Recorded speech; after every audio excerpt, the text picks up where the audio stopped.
എല്ലാ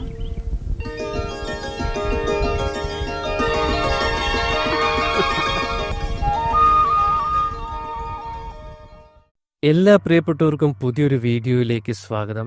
ഇന്ന് നമ്മൾ ചർച്ച ചെയ്യാൻ പോകുന്നത് മലയാള സിനിമയിലെ ഏറ്റവും പ്രശസ്തനായ പത്മരാജൻ്റെ അവസാന സിനിമയായ ഞാൻ ഗന്ധർവൻ എന്ന സിനിമയെക്കുറിച്ചാണ്. ഈ സിനിമ നമ്മുടെ മനസ്സിൽ ഇടം നേടിയത് കേവലം അതിൻ്റെ ഒരു ഫാൻറ്റസി പ്രണയ പ്രമേയം കൊണ്ട് മാത്രമല്ല, പത്മരാജൻ എന്ന ഡയറക്ടറുടെ അവസാന സിനിമയായിരുന്നു. അതുപോലെ തന്നെ ഈ സിനിമയുമായി ബന്ധപ്പെട്ടുണ്ടായ ഒരുപാട് ദുരൂഹതകളും അന്ധവിശ്വാസങ്ങളെയും കുറിച്ചാണ്. പത്മരാജൻ എന്ന പ്രതിഭയുടെ അവസാന യാത്രയുടെ ഓർമ്മകളെ പേറുന്ന ഈ ക്ലാസിക് സിനിമയുടെ വിശേഷങ്ങളിലേക്ക് നമുക്ക് കിടക്കാം.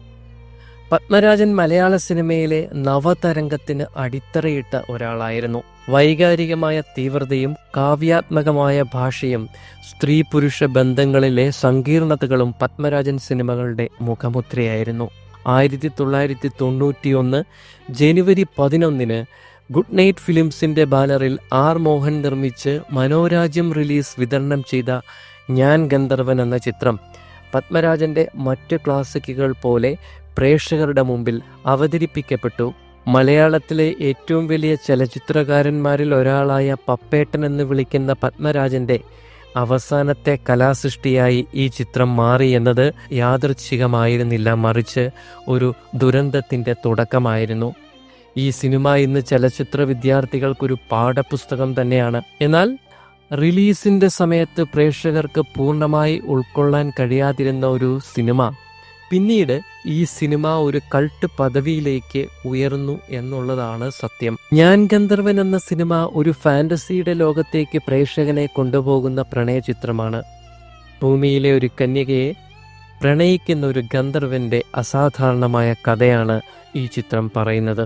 ഭാമ എന്ന കോളേജ് വിദ്യാർത്ഥിനി കടൽ തീരത്ത് നിന്ന് കണ്ടെടുക്കുന്ന ഒരു മരപ്രതിമയിലൂടെയാണ് ഈ സിനിമയുടെ തുടക്കം.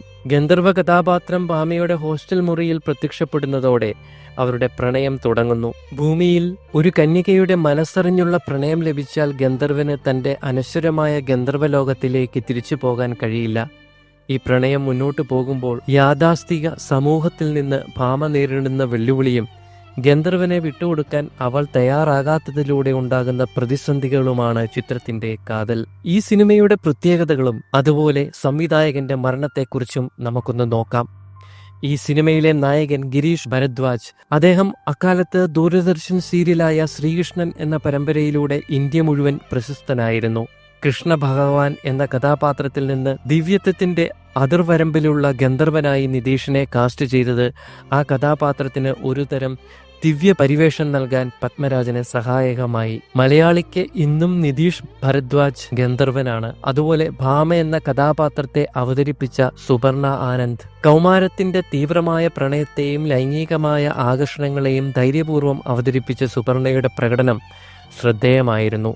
അതുപോലെ സിനിമയിൽ MG സോമൻ, ഫിലോമിന, ഗണേഷ് കുമാർ, വിന്ദുജ മേനോൻ തുടങ്ങി നിരവധി പ്രമുഖ താരങ്ങൾ ചിത്രത്തിൽ പ്രധാന വേഷങ്ങളിലെത്തി. ജോൺസൺ മാസ്റ്ററുടെ മാന്ത്രിക സംഗീതം ഈ ഫാന്റസി പ്രണയത്തിന് കാവ്യാത്മകമായ ഒരു പശ്ചാത്തലമുണ്ടാക്കി. ഈ ചിത്രം റിലീസിനു ശേഷം വലിയ സാമ്പത്തിക വിജയം നേടിയില്ലെങ്കിലും അതിലെ കലാപരമായ മികവിന് അംഗീകാരം ലഭിച്ചു. ഈ ചിത്രത്തിലെ പാലപ്പൂവെ എന്നുള്ള ഗാനത്തിന് KS ചിത്രയ്ക്ക് മികച്ച പിന്നണി ഗായികയ്ക്കുള്ള കേരള സംസ്ഥാന അവാർഡ് ലഭിച്ചു. സാമ്പത്തികമായി പരാജയപ്പെട്ട ഒരു സിനിമയിലെ കലാപരമായ ഘടകത്തിന് ലഭിച്ച ഈ അംഗീകാരം ചിത്രത്തിന്റെ നിലവാരം വിളിച്ചോതുന്നു. ചിത്രീകരണ സമയത്തും നിരവധി അപ്രതീക്ഷിത വെല്ലുവിളികൾ നേരിട്ട ഒരു സിനിമയാണ് ഞാൻ ഗന്ധർവൻ. ഈ വെല്ലുവിളികൾ പിന്നീട് സിനിമയുടെ ദുരന്ത കഥയുമായി ബന്ധപ്പെടുത്തി ഗന്ധർവ ശാപം എന്ന ഐതിഹ്യവും ഉടലെടുക്കാൻ കാരണമായി. അതുപോലെ ഷൂട്ടിംഗ് സമയത്ത് ഗന്ധർവനും ഭാമയും തമ്മിലുള്ള ഇന്റിമസി സീനുകൾ ചിത്രീകരിക്കുന്ന സമയത്ത് പ്രകൃതി പ്രതികൂലമായി. റിപ്പോർട്ടുകൾ പ്രകാരം ഈ രംഗം ചിത്രീകരിക്കാനായി ഏകദേശം 3 ദിവസത്തോളം ശ്രമിച്ചിട്ടും അപ്രതീക്ഷിതമായി കനത്ത കാറ്റും മഴയും വരികയുണ്ടായി. ഡിസംബർ മാസത്തിൽ അസാധാരണമായി സംഭവിച്ച കാലാവസ്ഥ വ്യതിയാനം കാരണം നിർണായകമായ ആ രംഗം ഔട്ട്ഡോർ ലൊക്കേഷനിൽ നിന്ന് സ്റ്റുഡിയോയിലേക്ക് മാറ്റി ചിത്രീകരിക്കേണ്ടി വന്നു.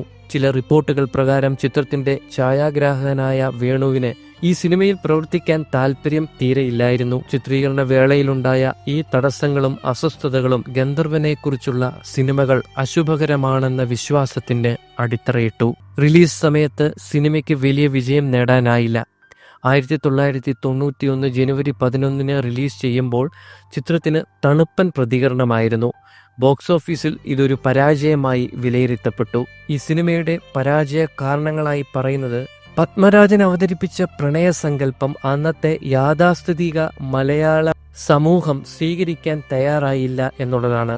ഗന്ധർവൻ ഭൂമിയിലേക്ക് വന്നൊരു കന്യകയുമായി പ്രണയത്തിലാകുന്നു എന്ന ഫാന്റസി പ്രമേയം അന്ന് അപൂർവമായിരുന്നു.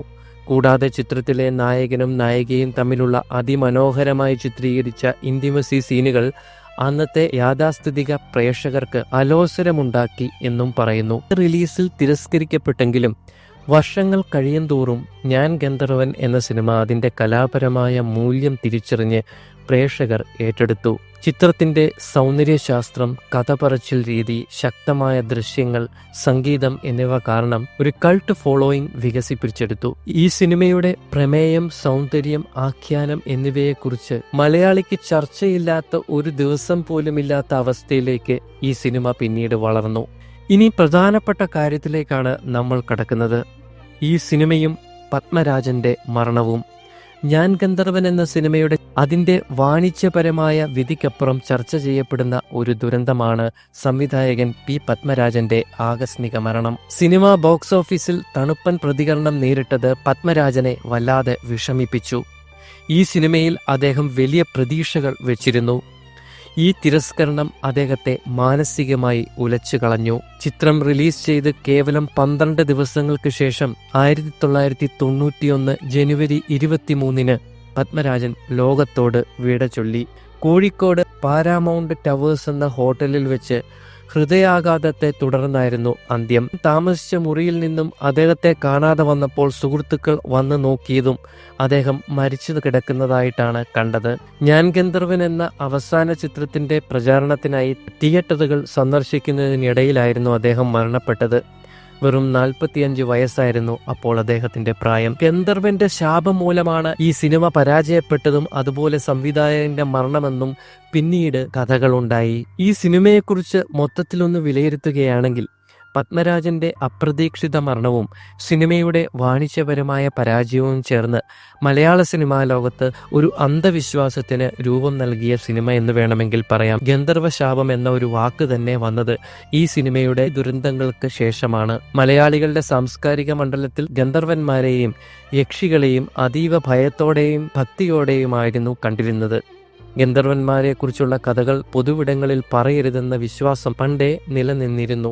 ഗന്ധർവനെ കുറിച്ചുള്ള ഒരു സിനിമ നിർമ്മിക്കുമ്പോൾ അതിന്റെ ഷൂട്ടിംഗ് സമയത്ത് പ്രകൃതി പ്രതികൂലമായത്, അതുപോലെ സിനിമ സാമ്പത്തികമായി പരാജയപ്പെട്ടത്, കൂടാതെ ചിത്രത്തിന്റെ റിലീസിന് തൊട്ടുപിന്നാലെ സംവിധായകൻ മരിച്ചതുമെല്ലാം ഈ ഐതിഹ്യത്തിന് ബലം നൽകി. ഈ ദുരന്തങ്ങളുടെ പരമ്പര ഗന്ധർവനെ പ്രമേയമാക്കി സിനിമയെടുത്താൽ അതിൽ ഉൾപ്പെട്ടവർക്ക് ഭാഗ്യക്കേടുണ്ടാകുമെന്നുള്ള വിശ്വാസം ഊട്ടിയുറപ്പിച്ചു.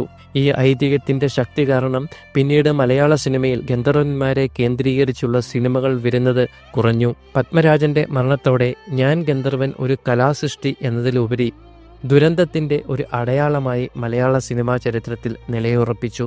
ഈ വീഡിയോ എല്ലാവർക്കും ഇഷ്ടമായെന്ന് വിചാരിക്കുന്നു. ഇതുപോലെയുള്ള സിനിമാ വിശേഷങ്ങൾക്കൊക്കെയായി ഈ ചാനൽ നിങ്ങൾ സബ്സ്ക്രൈബ് ചെയ്യാൻ മറക്കരുത്. അതുപോലെ നിങ്ങളുടെ സിനിമാ പ്രേമികളായ സുഹൃത്തുക്കൾക്കും ഒക്കെ ഒന്ന് അയച്ചു കൊടുക്കുക. അടുത്ത വീഡിയോയിൽ മറ്റൊരു വിഷയവുമായി വരാം. എല്ലാവർക്കും നന്ദി, നമസ്കാരം.